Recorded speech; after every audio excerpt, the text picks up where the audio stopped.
విషయం ఏంటంటే సింపుల్ పుల్ల బడ్జెట్ మొన్న ప్రవేశపెట్టుకున్నాం. ఇవాళ బడ్జెట్ ను పక్కకు పెట్టి ఇవాళ అర్జెంట్ గా తీర్మానం వచ్చిందంటే రేపటి నల్లగొండ సభ పుణ్యమే, కేసీఆర్ గొంతు విప్పడం వల్లనే.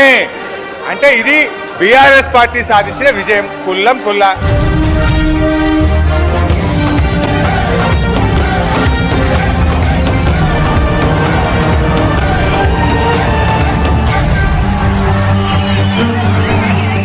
విషయం ఏంటంటే సింపుల్ పుల్ల బడ్జెట్ మొన్న ప్రవేశపెట్టుకున్నాం. ఇవాళ బడ్జెట్ ను పక్కకు పెట్టి ఇవాళ అర్జెంట్ గా తీర్మానం వచ్చిందంటే రేపటి నల్లగొండ సభ పుణ్యమే, కేసీఆర్ గొంతు విప్పడం వల్లనే. అంటే ఇది బీఆర్ఎస్ పార్టీ సాధించిన విజయం. పుల్ల